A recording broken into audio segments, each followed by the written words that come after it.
Hello, I'm Selena Hedgebeth with the Waynesville-St. Robert Chamber of Commerce, and today I'll be doing a video for Chamber for Good. So you might be wondering why I have a road in the background for this video, but it's to emphasize a simile that I want to get across. So you guys can keep in mind the simile of welcome to the road. And I want you guys to imagine that your charity is a vehicle, your vehicle on the road. And the community is the road, so you're driving through the community. And volunteers and donations are the gas that, of course, fill your vehicle. They keep you running. And other charities and businesses are other vehicles on the road, so they're bypassing you through this community, or you're bypassing them, or you're working together. So as you keep this in mind, I want to first explain, though, the Chamber for Good and the history behind that as you keep the simile in mind.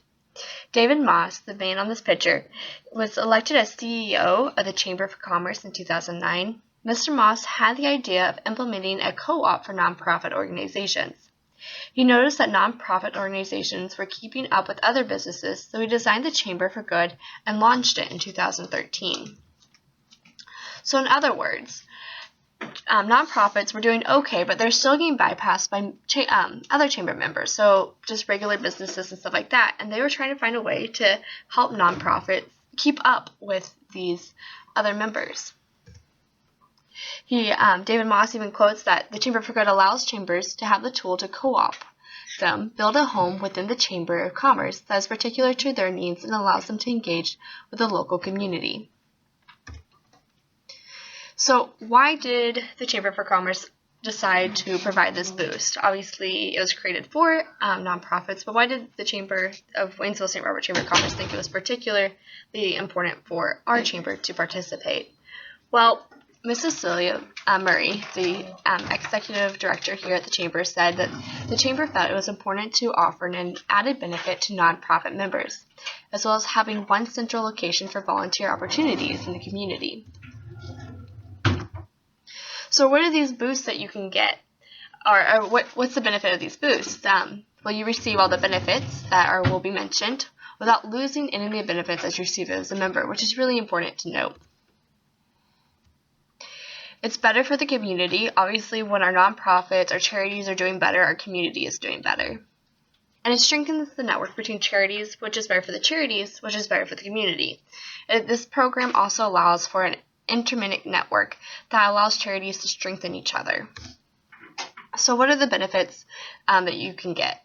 Well, you can, of course, update your home page on the Chamber for Good website. Once you sign up, you can add your logo, so you can put publicity out there.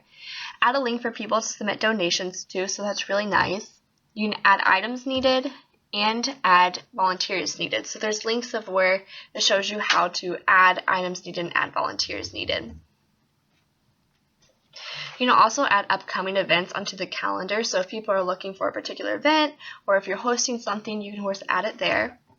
You'll be mentioned in a weekly email, so there's people who can sign up for this weekly email, and then they get updates on what people are needing. So this is also important to also keep your information updated so it looks refreshed and looks new. And most importantly, you get all the benefits that you receive as a member. So you get all these benefits plus the benefits that you get as a member, because you don't lose any. So here's a video of how to utilize these benefits. So I'm going to take the time to play. It's really short. So. Okay, welcome to the Chamber for Good Charity Admin Training video. This is where we're going to take the next 10-15 minutes and we'll take you into the charity back-end system so that we can show you as charities, number one, how to get there, how to navigate your back-end administrative system, how you can post needs and make changes to your profile and to your links and everything else. And then to be able to actually modify and delete posts as well, event posts or need posts. And so for today's, we're going to take a look at a particular charity that I'm very fond of in the Surprise Regional Chamber of Commerce, which is Dysart Community. And we're going to wander through that charity to be able to take a look at how we can go ahead and make changes and basically run our profile page. So I want to review how we got there in the first place. As a charity, you were most likely told about Chamber for Good from your local Chamber of Commerce, either sent you an email or told you about it, and you went on and you clicked on Add My Charity. Perhaps you haven't yet, but either way, the first place to start is by coming to your local Chamber for Good system. And usually that can be found by going to your local Chamber of Commerce website, clicking on the Give Local link, and that will take you to their Chamber for Good site. Here we're in the Surprise Regional Chamber of Commerce, one of the early adopters of Chamber for Good. And if I were to go up and click on the Add My Charity, I would be taken to the Submit Charity page.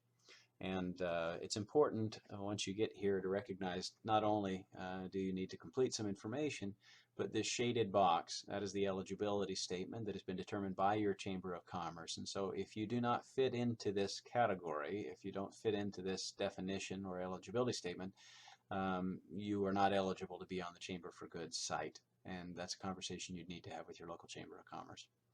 Once you determine that you are, complete the information. Everything that is on this page can be edited as soon as you're approved. You can make changes and everything else. The only thing you can't change is the Chamber of Commerce that you're associated with here, and your charity name. So charity name, you choose your username and password, phone number, website, address, all the basic information. Make sure your state is in there. The donation link, this is what it will link to. It'll say donate with a $sign on your profile page, and it will go wherever you tell it to. So whether that's PayPal account, a Google checkout, or merchant gateway system, whatever it is, again, you control that. Contact name, email, phone, this is your Twitter feed, Facebook, YouTube feed. Make sure that you put the logo or photo, whatever it is that you want that represents what it is that you do. Description and mission, again, you can complete those and fill them out as much info as you want. It'll get a scroll bar at a certain point. And then choose the categories that pertain to yours, and then click Add Charity. Now, most of you have probably already done that, and you've received your email letting you know that you've been approved. Once you've received that, and again, it validates and lets you know that username and password that you chose is active, and it gives it to you again. You will come to this page, and again, this is coming from the home page of your local chamber. It's simply coming down and clicking on Charity Login, and that'll take you to this page. Username, password, you click Login, and you are in the administrative area. Once you get back here, you can see again, with just a few exceptions, I'm not able to change the charity name, I'm not able to change the chamber that the charity is associated with. I can change pretty much everything else anytime that I want to. Contact information, Facebook, YouTube, Twitter, website, donate link, username, password, contact info. I can even change my categories from time to time. I can expand and change my description as well as my mission. I simply click Save Changes and it's done. It's live automatically and appears in the correct way on the charity profile. This is the Modify Charity page. It's essentially your home page in the charity admin area. Additionally, you have a few other functions and places that you can go. If you need to add a new charity logo, obviously you can go back in here. You can also do that from the other page. Really, the three areas that you'll probably be most interested in is how do I add items or add item needs, how do I add volunteer needs, and how do I add events. And those are all done here. So if I wanted to click on Add Items Needed, I would click here, put in the title of the item, and then go ahead and put in as much information and detail about that as possible. I click Add, and I'm done. That's it. Very straightforward. And that need would then show up in your profile page here, Item Need. This was the title, wish list, and when I click on that, I can see all of the detail they put in. If I want to respond to that, I click on the email, and it pre-populates what it is that I'm interested in, and I can go and put my contact info and follow up with them at that point. But again, you control this information. We'll go back to the administrative area here. If I want to just list the item needs, I can click here, and I see, okay, we only have one item need, and again, they did it kind of as a wish list with a lot of information here rather than individual titles and detail. But I can click Add a New Item here, and it basically takes me back to this functionality here. Add volunteer posting, again, very similar, same thing, title, description, add. If I want to list those volunteer needs that I currently have, I can view them here. I can click Modify and Delete, or I can add a new one as well from this page. Okay, so those are really the key areas, and keep in mind that you know, these are what will trigger, they'll be triggered by people's browsing. They'll come in, they'll browse for item needs, and then they'll choose certain categories of charities, and they'll come across your needs, whether they be volunteer or item. Or they may come in directly, just choose to browse the charities, and they'll find your charity, and they'll want to take a look at your needs that you have outstanding. But keep in mind, the more descriptive the title, the better, because also, again, once a week, every Monday, an email will go out automatically to all who have put their email address in to view the most current item and volunteer needs. And so as that's going out, your charity is going to become known, and your needs are going to become known to a huge amount of people that perhaps aren't even familiar with your charitable organization. And so the more description and you can offer in your needs, and the more descriptive the title, probably the better. As we scroll down, we see event list and add new event.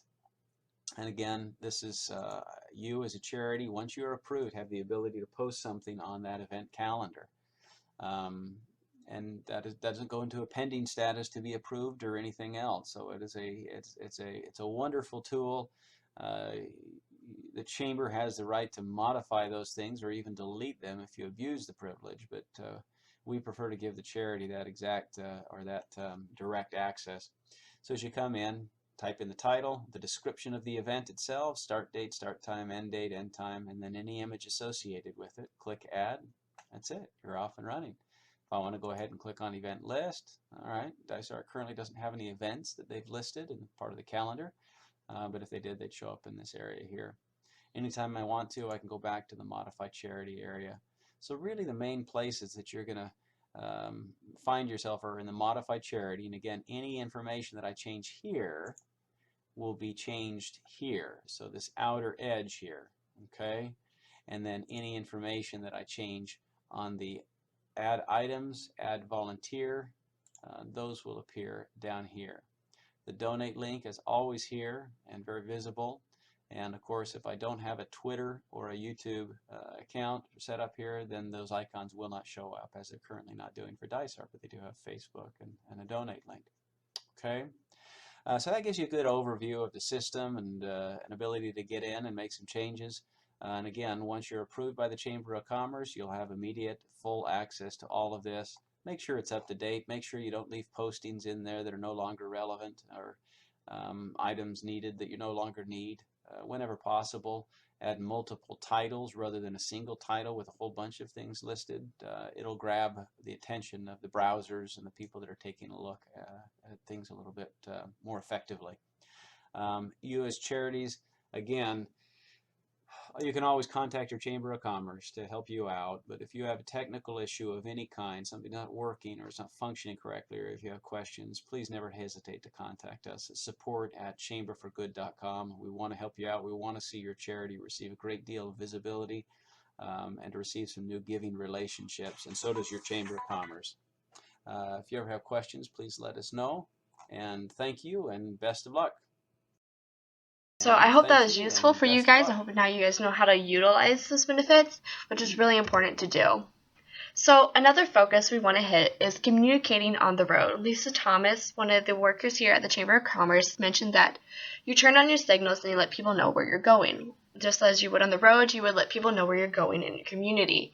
You want to let other people, other vehicles, know where you're going. So if they are going the same way and you're having trouble, they can help you. Or if you have too much gas in one particular item, then you can trade. And like, let's say you have plenty of food items, but you need clothing items for your charity.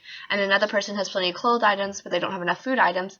Obviously, you guys can switch. And so that's why it's good to network. And also you find that you're able to direct people, like, oh, I don't offer that charity precisely, but I know a charity that does. And obviously that's just going to help our community altogether.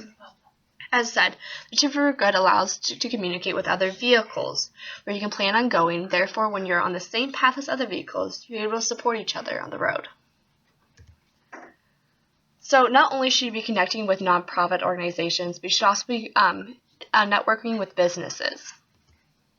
It's important to network with businesses because they can help you out. Obviously, they're going to have stuff that you need, or they have people that they talk to that they can get with you. So how do you intrigue these businesses to entice them to participate? Well, first, there's networking opportunities. Obviously, the more people you know, the more opportunities you get, and it's just great for your business to be able to share information. Allows them to donate to charities in need. This is good for tax write-offs. This is just good because sometimes they have extra stuff that they don't need, and instead of throwing it out, they're able to give it to charities. They're able to strengthen the community, which in the future leads to growth in business. Obviously, if they help the community out, their business will grow within the community. They're able to donate time, donate money, and volunteer, as you saw in the tutorial earlier. Then, of course, they can also sign up for the weekly emails, which will inform them of what needs in the community, so they can always stay updated and informed. So I hope this was helpful. I also have some frequently asked questions I'm going to go over real quick, just in case they pop into your mind, like why should I take advantage of the Chamber for Good? Obviously, you get the same benefits that you get a member, plus the benefits as signing up for the Charity for Good, and it's absolutely free. As the next question asks, is the Chamber for Good free? It's absolutely free as long as you're a member of the Chamber. So what are great features that will help me with my organization? Obviously mentioned you get to add calendar events, you get to donate money, you get to have people donate money, donate time, and of course networking. So what our local charities are listed. There are currently 33 active charities from our chamber. And so we obviously have quite a few more nonprofits. So it'd be awesome just so that if there's students looking for volunteer opportunities, that they can just go onto that page and look for all the opportunities they have in the community. So if there are any other questions, you guys can feel free to contact the Waynesville-St. Robert Chamber of Commerce at 573-336-5121 or Chamber, CHAMBER, at WSRchamber.com. So I hope this was helpful, and I hope you have a great day. Thank you.